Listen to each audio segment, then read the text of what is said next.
Не слышу. А вот так слышишь нормально? Да, иногда бывает, что-то так перебивает, как будто плохо слышу. С перерывами, да? Мгм. Ну, давай попробуем. Если совсем будет плохо, то Мгм. Ну, я сейчас щас нормально. да? Ну, все хорошо Мгм. тогда. Айнаш, добрый день, доброе утро. Рада тебя приветствовать на нашем YouTube-канале нашего университета. Мы в течение месяца апреля проводим разного рода встречи с учеными, агрономами, с молодыми учеными, с нашими выпускниками также. Ну и решили продолжить наши встречи с выпускниками, особенно успешными выпускниками, среди которых вот как раз Айнаш Садвакасова, девичья фамилия Макушова. Она училась в Кокштавском университете Мишкана Ульханова на специальности переводческое дело, английский и немецкий. Я думаю, что она как раз сама про себя немного нам расскажет, где выросла, расскажет, может быть, что последнее, что с ней произошло, а потом мы вернемся к уже, наверное, к ее истории Шуканова-Лиханова. Сейчас, Айнаш, чем занимаетесь, где работаете, когда вернулись в Казахстан, вот слово вернулись, я использовала. Расскажите немного. А, Ага, приветствую всех зрителей YouTube-канала университета моего самого первого, родного. Вот, мы с семьей вернулись из Бостона в прошлом году, летом. Уже почти год, как мы в Казахстане, проживаем в Астане. Сейчас я работаю международным координатором по маркетингу в Назарбаев университете.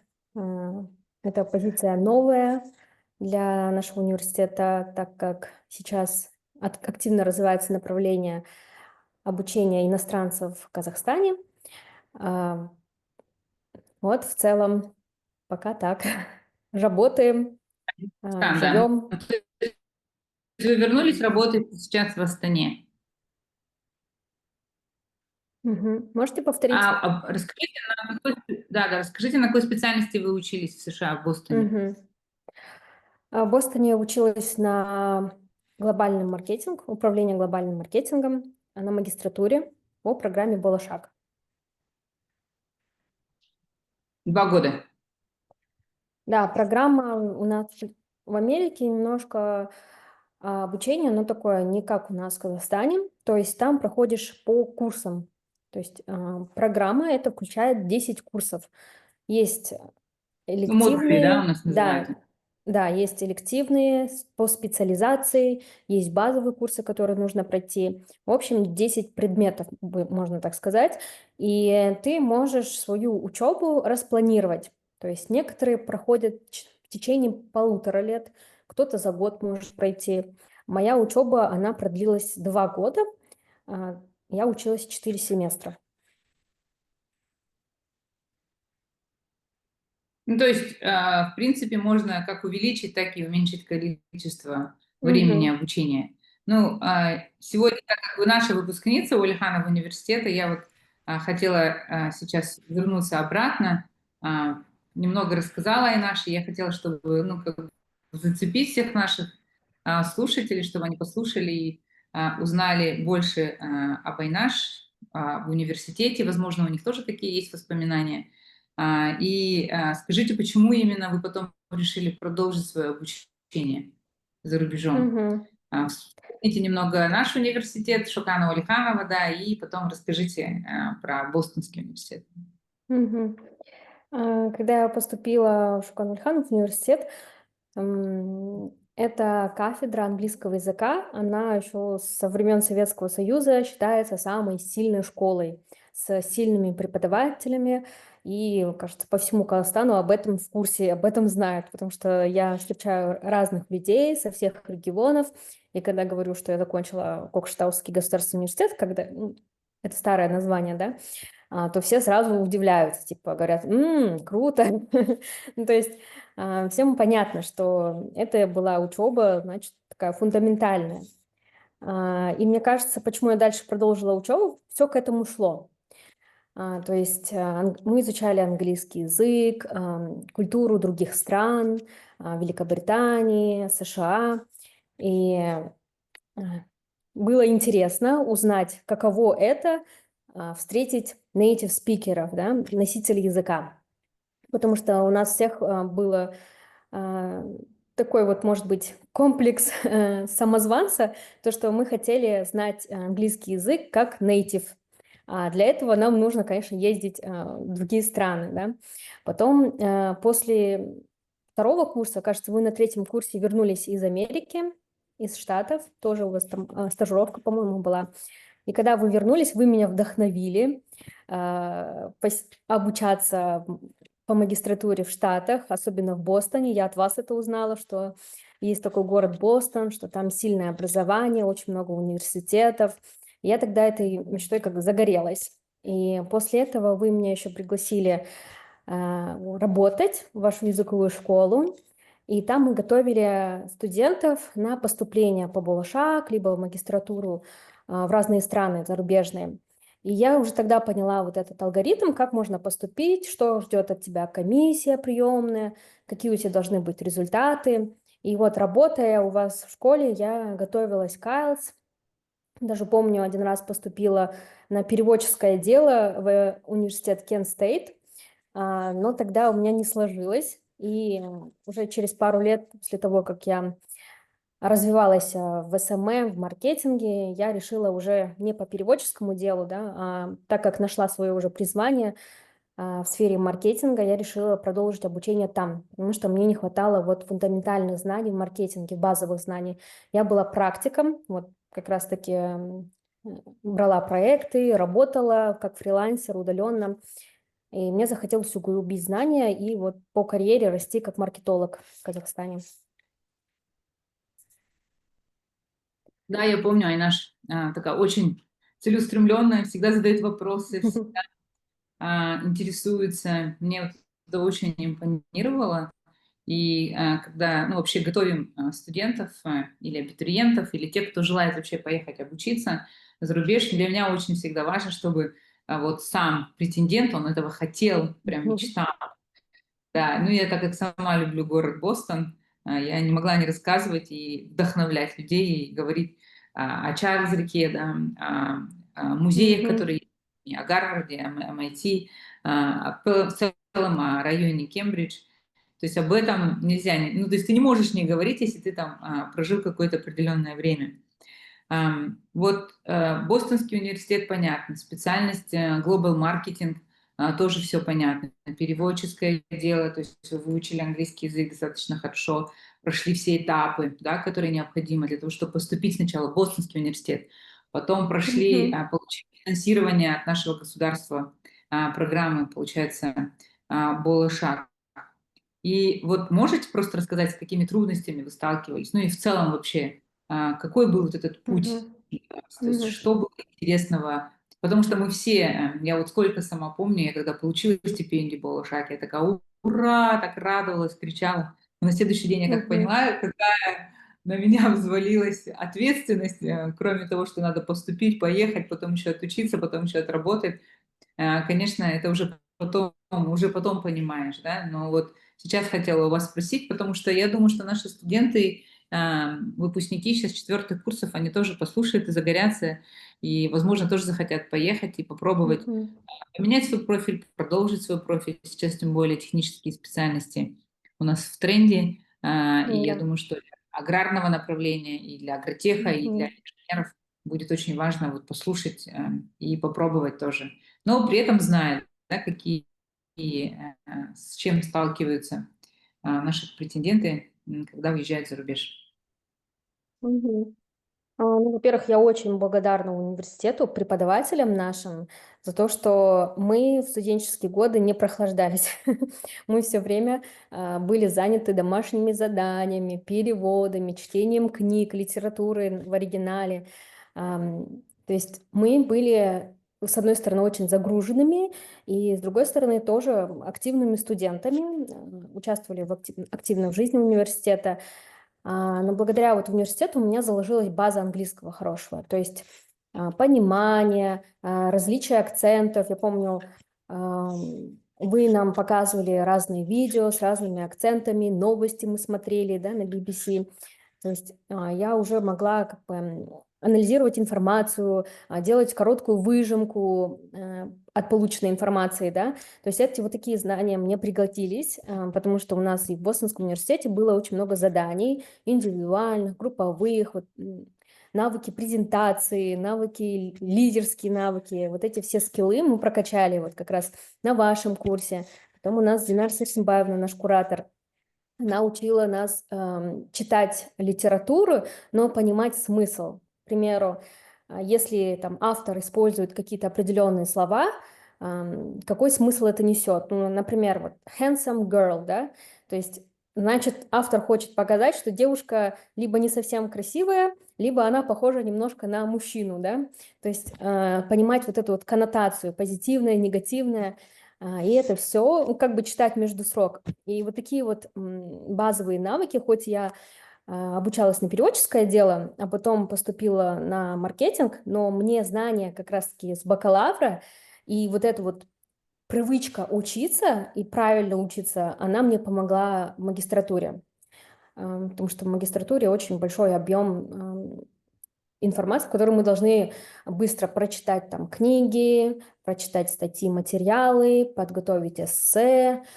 сдать презентацию, да, то есть нужно было учиться быстро, и быстрые сроки. И хочу сказать, что мне было достаточно легко на некоторых курсах, что связано, вот, может быть, с гуманитарными направлениями, но мне было сложно именно на некоторых курсах, например, финансы, бухгалтерия, да, где нужен математический склад ума.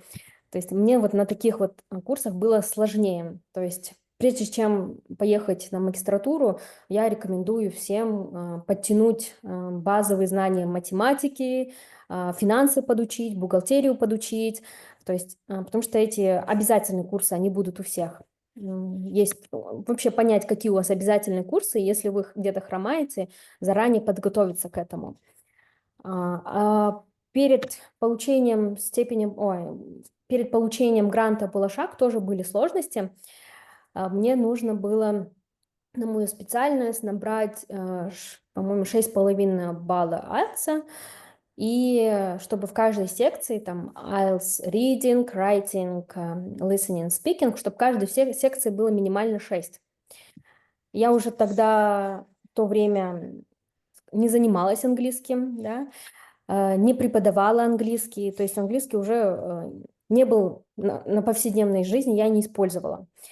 И вот, когда я подготовилась около 2 месяцев, я готовилась к IELTS, и когда сдала, у меня полбалла не хватило, кажется, на райтинге. Вот самая такая сложная часть — это райтинг, когда пишешь эссе, анализируешь таблицу либо диаграмму. Мне не хватило полбалла, но я в течение месяца подготовилась и этот полбалла добрала.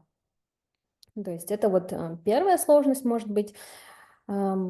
Затем была сложность в том понимании, что будет, когда я приеду, что меня ждет, да, то есть где мы будем Но жить. учитывая, что ты еще не одна поехала, ты с семьей. Да, да.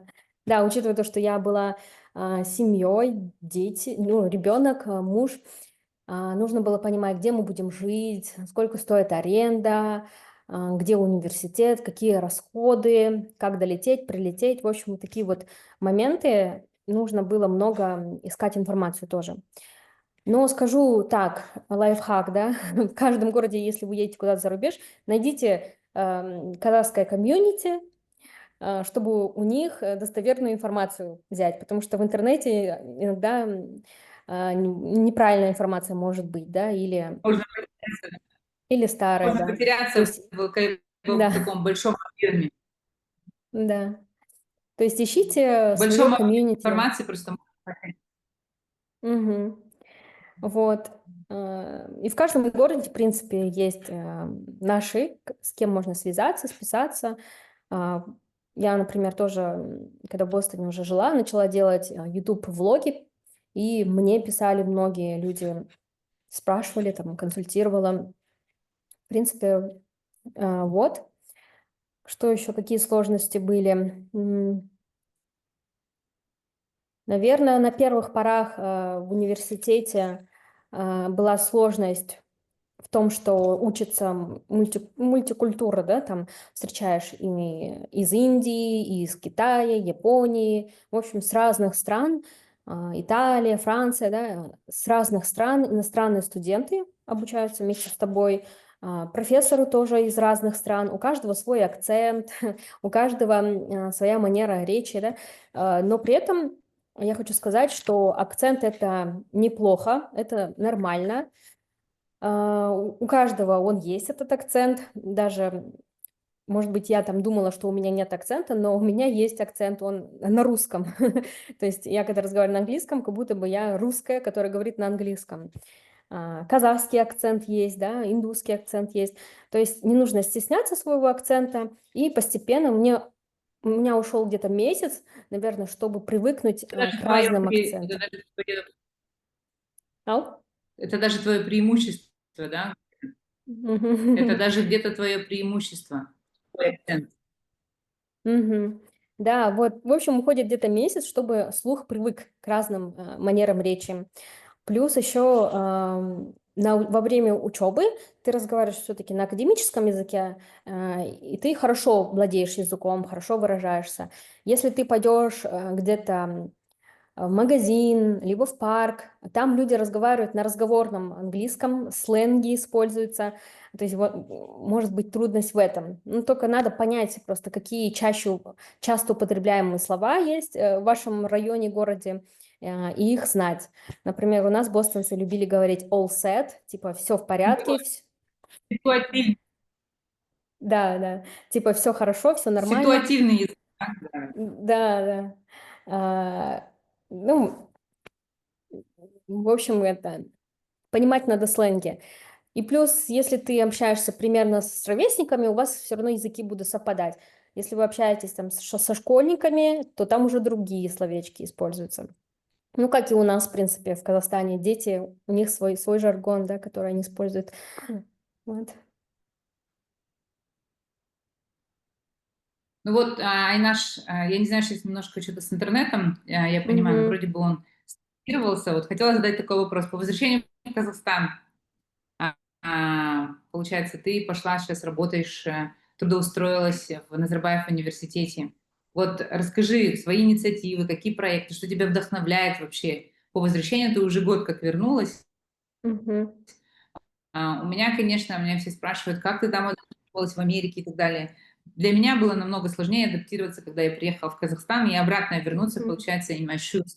Ну да, да, да, то есть в то, что, чем я раньше занималась. Поэтому Мгм. вот расскажи, что тебя сейчас вдохновляет, что тебе нравится, почему именно эту сферу ты выбрала, сферу высшего образования, да, ты могла пойти в компании Мгм. работать, могла собственным делом заняться, именно пошла вот именно в рекрутинг, маркетинг и привлечение иностранных студентов, насколько я поняла.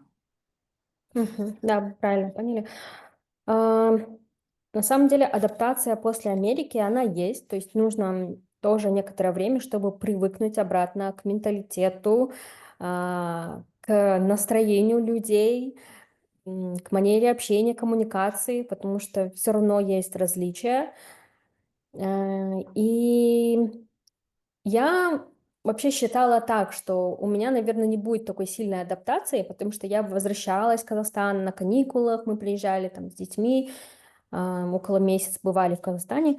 А, и я думала, что у меня не будет такой сильной адаптации, потому что я плюс-минус в контексте, да, то есть но, как оказалось, и у меня была вот эта вот апатия, обратно привыкать нужно было, вообще даже к воде, потому что вода даже ну, отличается, все отличается, к еде, то есть здесь фрукты, овощи, они сбалансированы, нормально, они не такие сладкие, да, как в Америке, как мы смеемся с детьми, к арбузу с косточками, в Америке и даже арбузы без косточек, то есть максимально все упрощено, чтобы ты ничего не делал, да. Фрукты порезаны, так и продаются. В общем, надо было заново ко всему этому привыкать, особенно к менталитету. Потому что я из Америки приняла, кажется, такую привычку, чтобы в разговоре, когда коммуницируешь с людьми, чтобы оставался у людей какой-то приятный осадок после тебя, да, приятное впечатление, то есть. Здесь особо не думают о твоих чувствах, могут там сделать оскорблимент и вроде похвалил, вроде бы и оскорбил, да. То есть к этому. Но когда я подавалась на вакансию на Назарбаев университет, мои коллеги потом говорят уже после того, как я была принята, то есть во мне вот это чувствовался американский вайб, то, что я хочу работать, то есть у меня было прям большое желание работать. И почему сфера образования? Это все, наверное, тоже к корням идет к Шукан университету, к Айбриджу, да, языковой школе. У меня был опыт, да, можно сказать, в образовании. Я плюс-минус, мне это интересно, да, я сама как бы хочу, чтобы как можно больше людей получали высшее образование, а, учились за рубежом, либо в Казахстане, да, как там просвещались. И эта тема мне близка. И как маркетолог я бы хотела, чтобы у меня была узкая специализация, чтобы я стала там маркетологом, самым лучшим маркетологом в образовании, к примеру, да, вот занять какую-то определенную нишу.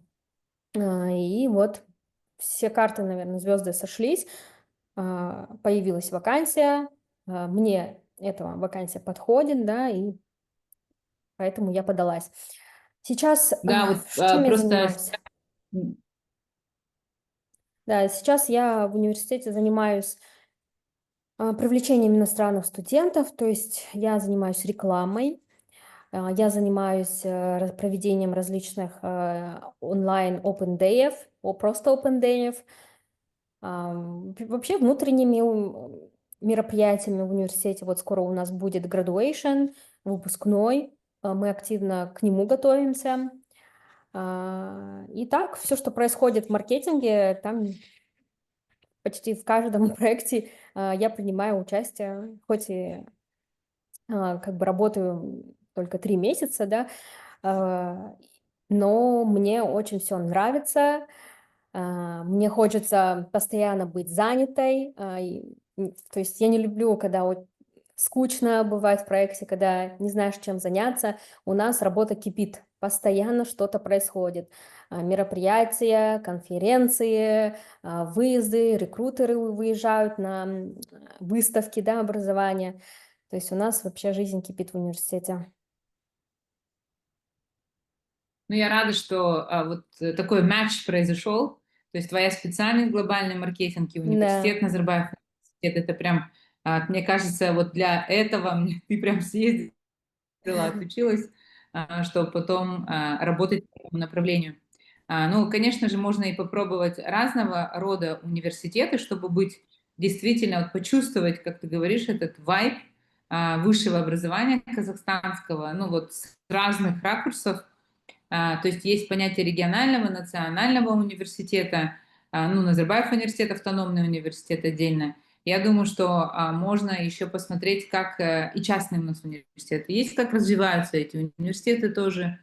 Ну, не обязательно там везде работать, да, но можно и поработать, но можно и в партнерстве поработать с университетами, чтобы понять именно, как происходят бизнес-процессы в маркетинге. Мгм. Возможно, где-то улучшить, где-то что-то понять, разобраться, перенять особенности эти, ну, этот микроклимат, который существует во всех университетах Казахстана.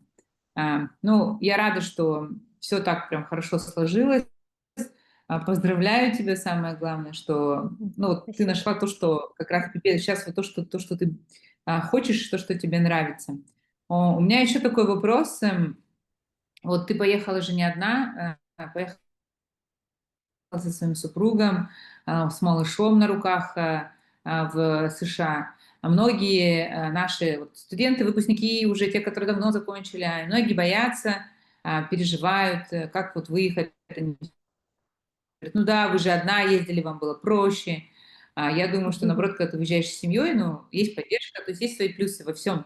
Есть свои плюсы, есть свои, грубо говоря, какие-то, Мгм. не то что мимо, да, а какие-то вот вопросы, которые нужно потом будет по ходу решать. Вот как вы со своей семьей справлялись, да, с этими challenges, можно так сказать, с вызовами, да, с переездом, с обучением, с маленьким ребенком, потом появлением еще второго ребенка, да, то есть как вы все это, можно сказать, пережили Мгм. успешно и Вот, вернулись все вместе? да, есть же выражение, у соседа лужайка зеленее, и всегда так кажется, что у синглам легче, семейным легче. У всех есть обратная сторона и плюсы. С синглом, например, который едет один, да, самостоятельно, им сложно в плане поддержки. Некому поддержать, а, не с кем поговорить, и все эти проблемы копятся, далее стресс, да, может быть депрессия. То есть обратная сторона у этого. Но, конечно, они более свободные, они могут активнее принимать участие в жизни университета, пропадать там в библиотеках и так далее, путешествовать. В нашем плане мы просто договорились с мужем, что будем действовать как команда, и в Бостоне, мне кажется, у нас укрепились вот семейные ценности, то, что у нас нет такого я этим не занимаюсь, я это не буду делать, да, здесь я не буду сидеть. То есть мы вот договорились, мы едем туда ради учебы, значит, значит, всей семье нужно меня поддержать в этом, да, то есть спасибо моему супругу за это, моя учеба была, вот сейчас скажу, что те, кто боятся ехать, да, или переживают, конечно, я буду говорить, что не бойтесь, потому что у меня был более такой, можно сказать, благополучный опыт, да, я буду со своего опыта рекомендовать вам все равно поехать и попробовать, чем не попробовать вообще. Потому что у меня был более благополучный опыт в этом плане. Учеба в Штатах, она тоже гибкая. Можно выбрать курсы, сколько ты будешь курсов проходить. Если я говорила ранее, у меня было 10 предметов, в один семестр ты можешь взять минимально 3 курса. То есть мы берем 3 курса, и мы не учимся целыми днями с понедельника по субботу в университете. Один курс, значит, один день мы ходим в университет по 3 часа. Там лекция и практика. То есть я была уже более-менее разгружена по времени, остальное время там тратила на выполнение заданий. Так, мне с какого Семейные момента? ценности у вас усилились. Мгм. Сейчас я Ну, тоже проверю бабушку. Мужа бабушку проверю быстро.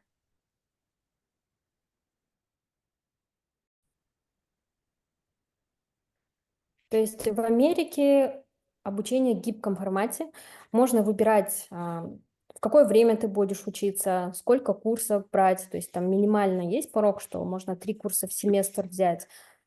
Но учебу ты можешь подстроить. И обучение, как у нас на магистратуре, м, нет такого, что ты каждый день приходишь в университет и там занимаешься там с утра либо до обеда, да, у нас по 3 часа один курс шел.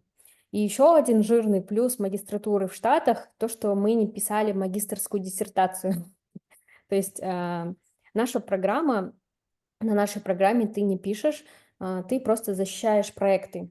То есть ну, practice oriented, да, да, мы ну, много на работали над запуском practice. стартапов, а, в общем, работали над запуском стартапов, над реализацией там международного бизнеса. У нас, помню, мы запускали про- фабрику по изготовлению телефонов, да, и тестировали, в каком регионе будет спрос, куда больше вложить инвестиций. Вот.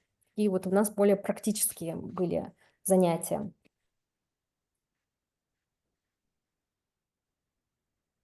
Ну вот, Айнаш, сейчас, если подытожить все, что рассказывала ты и говорила про лайфхаки, да, то есть то, что не нужно бояться. а, а, Мне сейчас интересно было послушать именно, мне сейчас важно, чтобы вы, Айнаш, поделились, особенно с молодыми девушками, вот именно своим какими-то лайфхаками еще, да, которые могут мотивировать ну, как бы мотивировать наших девушек быть лидерами, потому что я вижу, что вы ведете активно свой Инстаграм. Ну, вы не просто закончили Global Marketing в США, вы на самом деле являетесь сейчас таким бренд-амбассадором, да, международного образования в целом в Казахстане, ну и свои еще проекты дальше ведете. Мне просто бы вот было бы интересно, чтобы вы поделились с нашими молодыми, ну, как бы выпускниками, ну и, соответственно, с девушками особенно, да, что бы пожелали, может быть, или какие-то лайфхаки у вас есть, инсайты для молодежи Мгм. нашей. Мгм. Да, я вот как раз перед нашим интервью читала 2 статьи в Инстаграме, я ну, один новостной паблик опубликовала. Вообще, если вы хотите работать в сфере маркетинга и пиар, да, то я рекомендую работать над самооценкой, то есть постоянно завышать свою самооценку. Потому что именно маркетологи и пиар вот это те люди, которые должны двигать бренд вперед. Даже в самые трудные времена, когда есть какая-то информационная война или кризис, да, в компаниях, если то маркетолог и пиар — это те люди, которые должны зажигать команду, говорить, что все получится, мы с этим совсем справимся, у нас получится, то есть быть на оптимистичной волне, да. Но на самом деле вот как раз-таки этот оптимизм, да, он у меня со времен университета развивался. И, и эта сфера мне прям подходит. Ну, как бы ты по-казахски, да, да? Да, верить в Если, хорошее. если То есть, говорить, все будет хорошо, да, бәрі жақсы болады, да. да, вот работать над этим. Плюс, конечно, прокачивать скиллы. Это стрессоустойчивость. Мне кажется, сейчас это очень актуально, потому что по приезду сюда я начала замечать, что стресс везде. Начиная с выхода с дома, так как у нас, ну, знаете, да, в Астане стройки все время все что-то строится, грязь где-то. Ну, надо потерпеть, чтобы потом было красиво, да. И коммуникацию надо, навыки эффективного коммуникации прокачивать. То есть как ты коммуницируешь с коллегами, с руководством, да, даже внутри семьи, с детьми, потому что дети, они такие, да, их не обманешь, их не проведешь, с ними надо уметь договариваться, да. То есть навыки коммуникации, они нам нужны. И что еще именно с профессиональной с точки зрения? Нужно прокачивать личный бренд.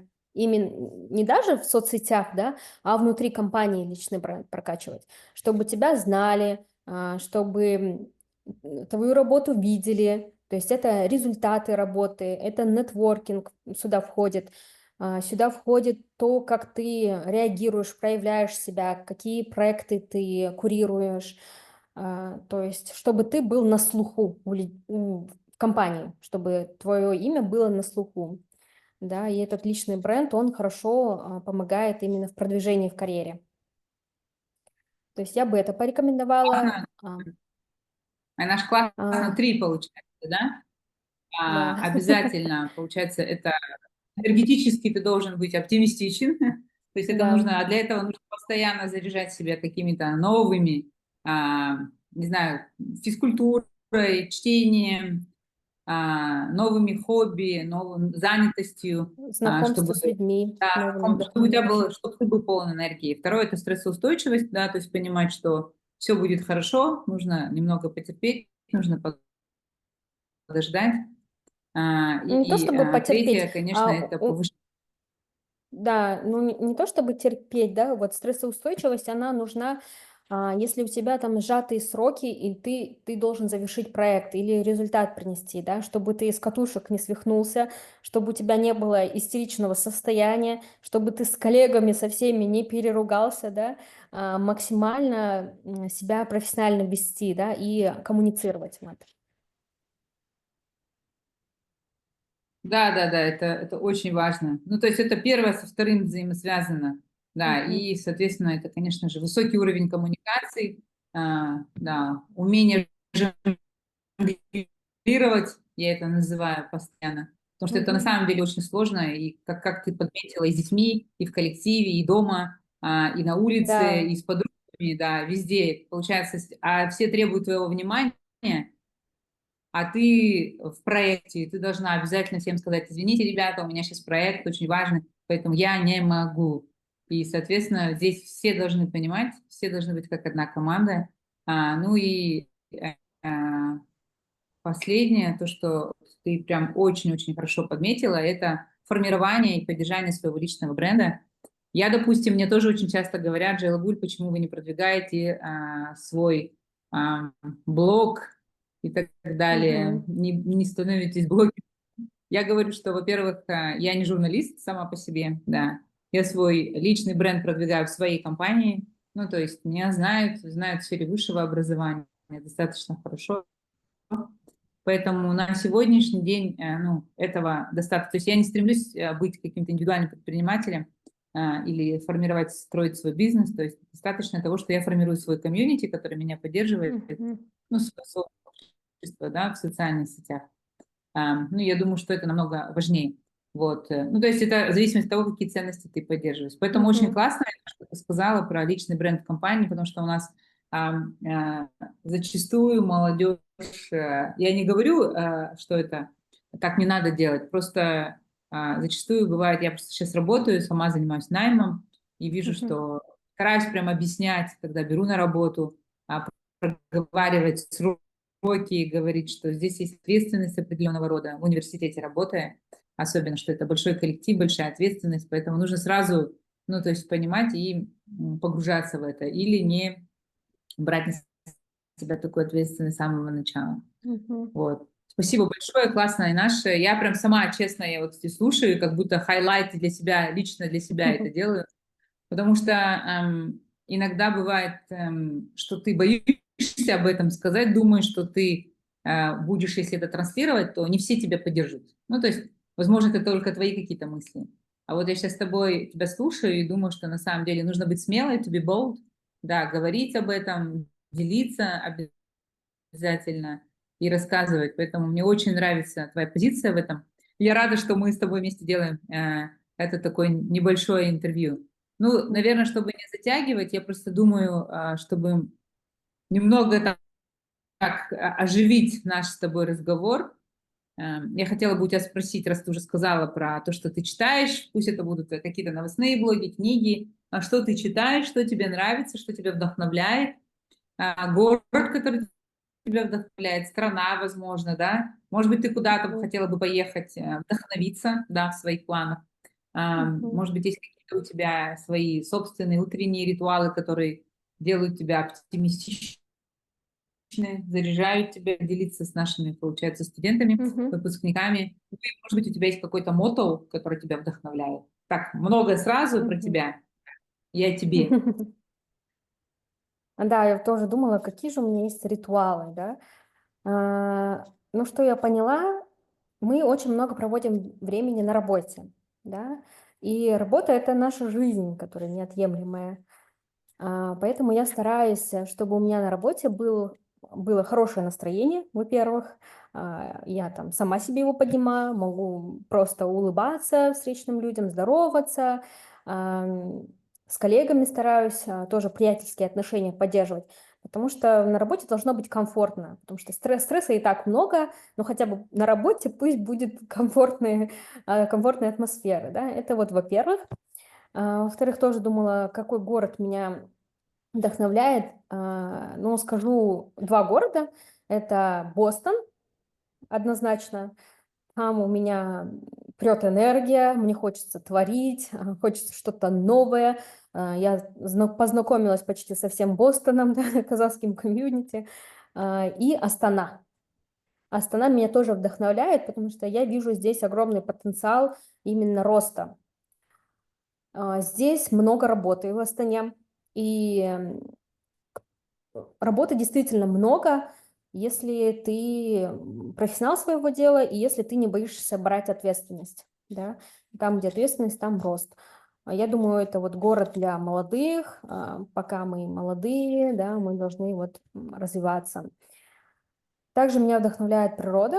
Это вот привычка выезжать куда-то за город. У меня из Бостона, и, в принципе, я росла в селе, где природа, да, красивая, березы, у нас там растут Лес, тополя, лес. лес, да, и это меня тоже вдохновляет, потому что я не могу без природы никак жить. Вот понедельник, пятница я отработаю, суббота, воскресенье мы обязательно должны быть где-то у речки, в лесу, где-то на трассе по дороге в Боровое, либо в Зеренду, либо в наше село. Вот. И так как бы это помогает тоже хранить, соблюдать какое-то ресурсное состояние, да. И будущим маркетологам, да и в принципе там, предпринимателям, да, я бы порекомендовала прочитать книгу Start with Why, начни с почему. Это книга Саймона Сайнека.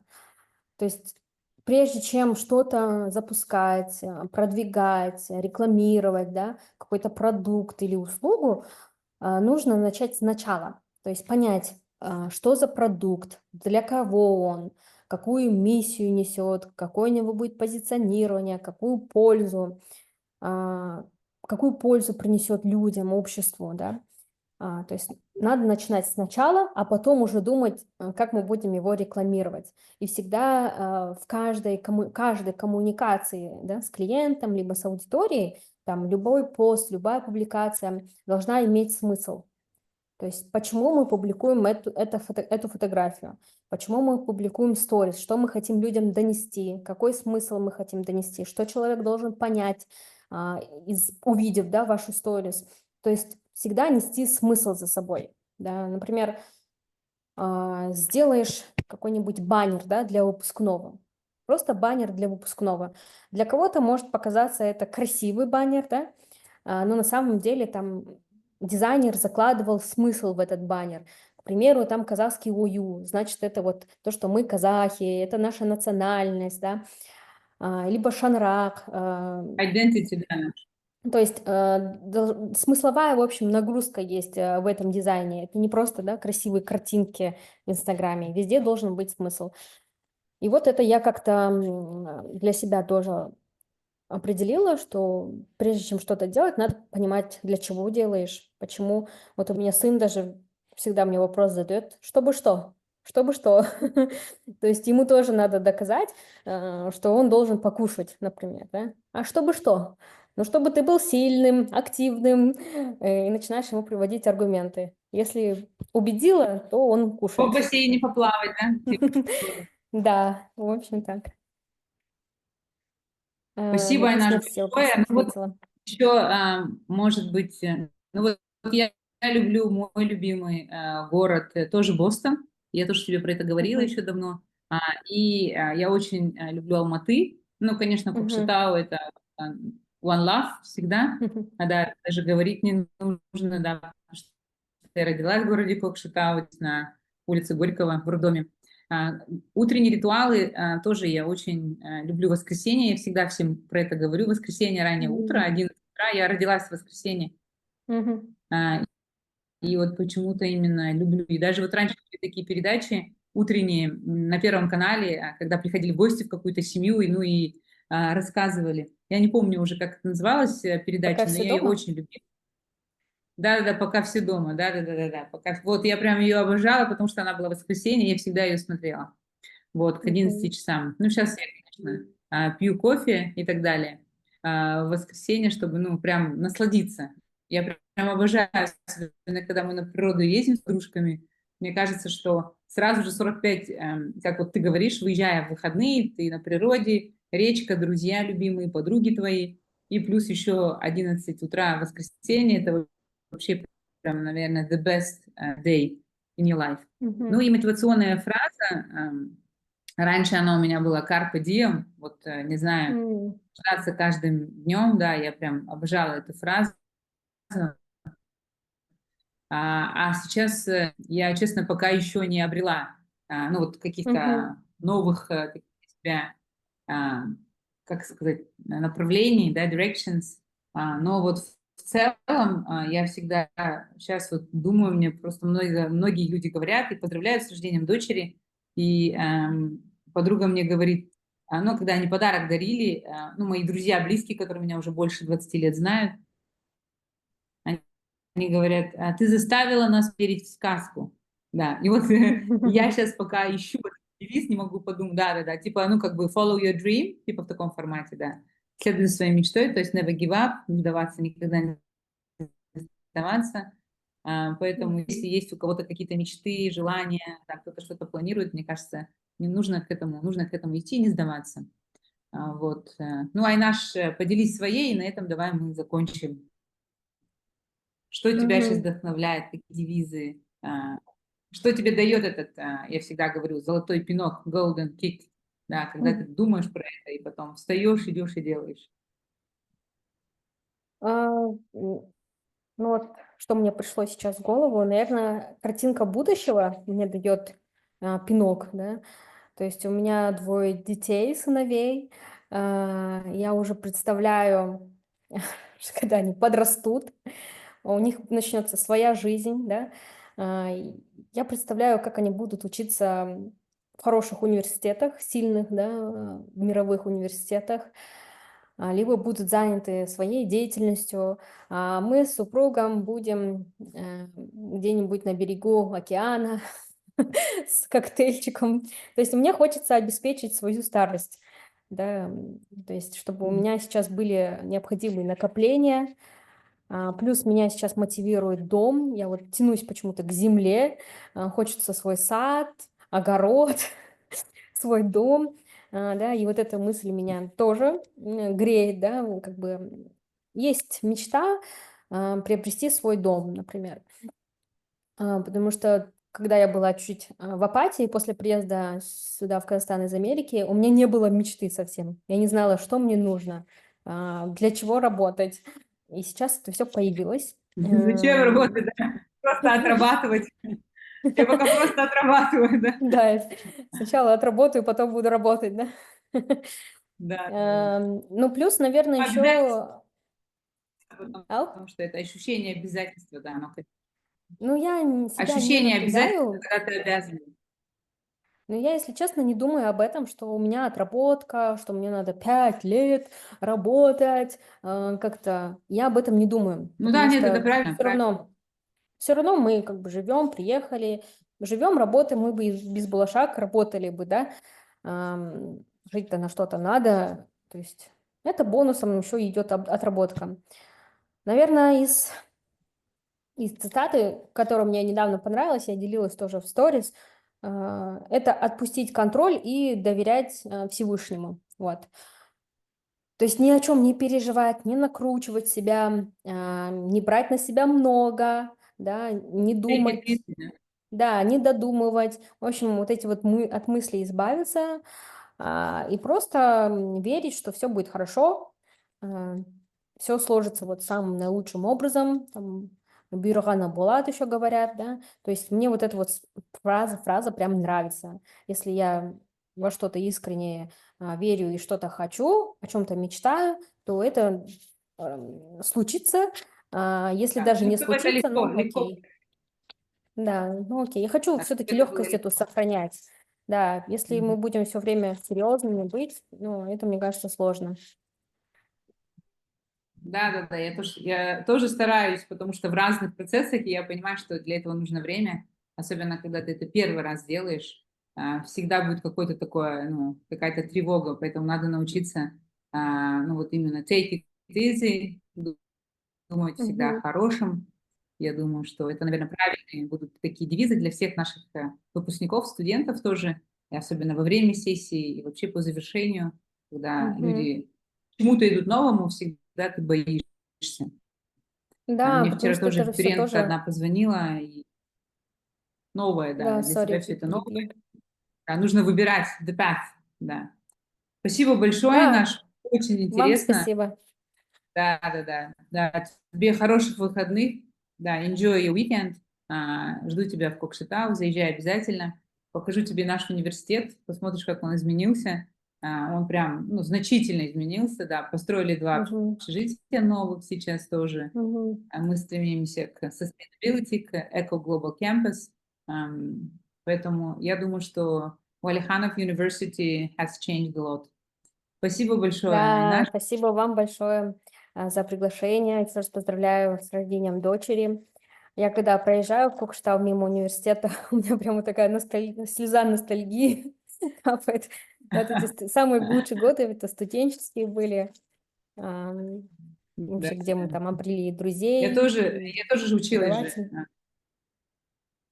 У вас сильная группа была, сильная группа, очень Мгм. сплоченная. Да, и вот вчера у вашего одногруппника сын Да, родился. Я да. прям говорю, слежу за всей вашей группой. Да, очень приятно. Я прям, ну как вот, и действительно бывают такие группы уникальные, которые такие очень дружные, и все при этом успешные. Абай тоже вот работает на Назарбаев университете. И Талгат Я очень работает за там. всех рада. Да, да, и Талгат Рашид, да, да, да. Успехов тебе, Инаш. Давай, что все у тебя Мгм. получилось. Follow your dream. Мгм. Рахмет Спасибо большое. большое. До свидания.